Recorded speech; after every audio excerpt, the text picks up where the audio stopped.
আমরা যখন জীবনে খুব কষ্ট পাই, খুব দুঃখে থাকি, খুব মানসিক অশান্তিতে থাকি, তখন আমরা অনেকে ভাবি স্বর্গেই বোধহয় সব সুখ আছে, নরক খালি কষ্টের জন্য, এবং আমরা এর জন্য সরাসরি ঈশ্বরকে দায়ী করি।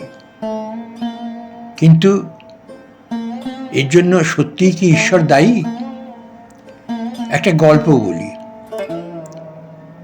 একজন বৃদ্ধ মহিলা মারা গেলে যমরাজ তাকে নিতে এলেন। মহিলাটি যমরাজকে নমস্কার করে জিজ্ঞেস করলেন, আপনি আমাকে স্বর্গে নিয়ে যাবেন নাকি নরকে? যমরাজ উত্তর দিলেন, দুটোর কোনোটিই না। আপনি এই জীবনে খুব ভালো কাজ করেছেন, তাই আমি আপনাকে সরাসরি ঈশ্বরের আবাসে নিয়ে যাচ্ছি। যমরাজ মহিলাকে এই কথা বললেন। বৃদ্ধা মহিলাটি খুশি হলেন। তিনি বললেন, ধন্যবাদ, কিন্তু আপনার কাছে আমার একটা অনুরোধ আছে। আমি পৃথিবীতে স্বর্গ এবং নরক সম্পর্কে অনেক শুনেছি।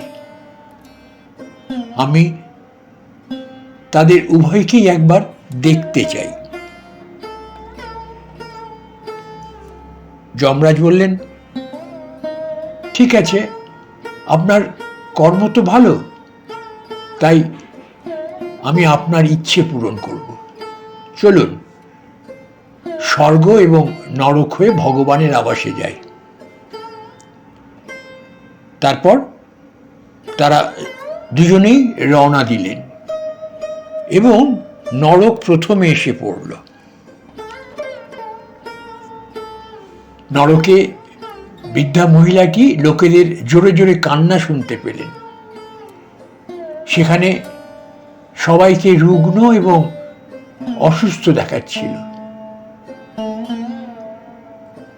মহিলাটি একজন পুরুষকে জিজ্ঞাসা করলেন, তোমরা সবাই এখানে এমন অবস্থায় কেন?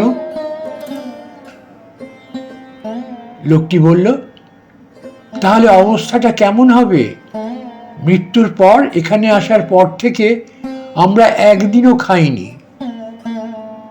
আমাদের আত্মা ক্ষুধায় কাতর। বৃদ্ধা মহিলার চোখ পড়ল একটি বিশাল পাত্রের ওপর, যা কিনা মানুষের উচ্চতার চেয়ে প্রায় 300 ফুট লম্বা হবে, আর তার উপরে একটা বিশাল চামচ ঝুলছিল। পাত্র থেকে এক অপূর্ব সুবাস বের হচ্ছিল। বৃদ্ধা মহিলা লোকটিকে জিজ্ঞেস করলেন, এই পাত্রে কি আছে? লোকটি হতাশ হয়ে উত্তর দিলেন, এই পাত্রটি সর্বদা সুস্বাদু ক্ষীরে ভরা থাকে।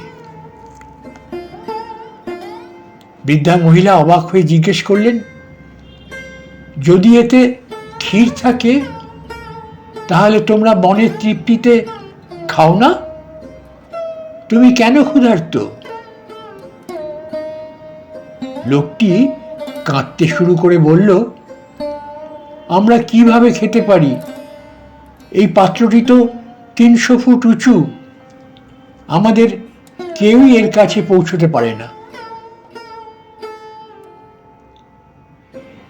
বৃদ্ধা মহিলা তাদের জন্য করুণা বোধ করলেন।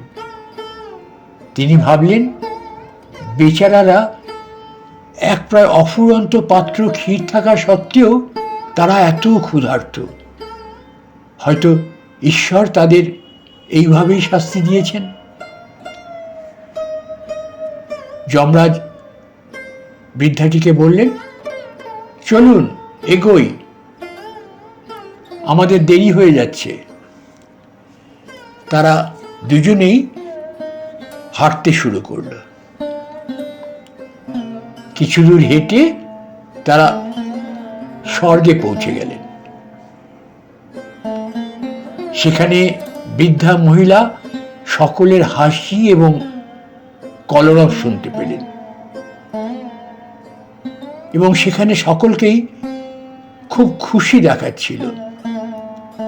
তাদের খুশি দেখে বৃদ্ধা মহিলাও খুব খুশি হয়ে উঠলেন।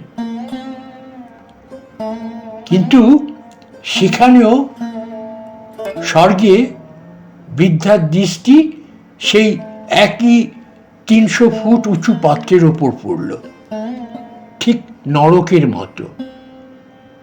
এর উপরেও একটি চামচ ঝুলছে। বৃদ্ধা মহিলা সেখানকার লোকেদের জিজ্ঞেস করলেন, এই পাত্রে কি আছে? স্বর্গের লোকেরা বলল যে এতে খুব সুস্বাদু ক্ষীর আছে। বৃদ্ধা মহিলা অবাক হয়ে গেলেন। তিনি তাদের বললেন, কিন্তু এই পাত্রটি 300 ফুট উঁচু, তোমরা তো এর কাছে পৌঁছতেও পারো না, এইভাবে তোমরা খাবারও পাবে না, তাই তোমরা নিশ্চয়ই ক্ষুধার্ত থাকো।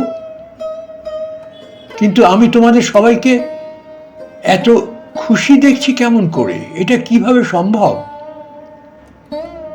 লোকেরা বলল, আমরা সবাই এই পাত্র থেকে ক্ষীর পেট ভরে খাই। মহিলা বলল, কিন্তু কিভাবে? পাত্রটি তো অনেক উঁচু। লোকে বলল, তাতে কি, পাত্রটি উঁচু তো কি হয়েছে? এখানে অনেক গাছ আছে। ঈশ্বর এই গাছপালা, নদী এবং জলপ্রপাতগুলি আমাদের মানুষের উপকারের জন্য তৈরি করেছেন। আমরা এই গাছগুলি থেকে কাঠ নিয়েছি, কেটেছি এবং তারপর কাঠের টুকরোগুলোকে এক করে একটি বিশাল সিঁড়ি তৈরি করেছি।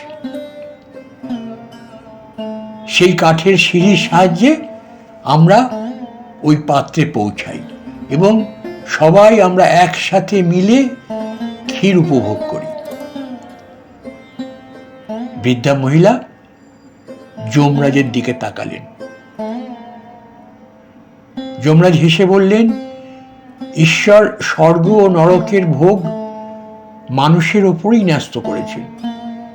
তারা যদি ইচ্ছা করে তাহলে তারা নিজেদের জন্য নরক অথবা নিজেদের জন্য স্বর্গ তৈরি করতে পারে। ঈশ্বর কি সকলকে একই পরিস্থিতিতে রেখেছেন? তার কাছে তার সকল সন্তান সমান। তিনি কারো সাথেই বৈষম্য করেন না। দেখুন, নরকে গাছপালা ছিল, কিন্তু সেই মানুষগুলো অলস। তারা হাতে ক্ষীর চায়, তারা কোনো কাজ করতে চায় না, তারা কঠোর পরিশ্রম করতে চায় না, তাই তারা ক্ষুধার্ত। কারণ এটাই ঈশ্বরের সৃষ্টি, এই পৃথিবীর নিয়ম।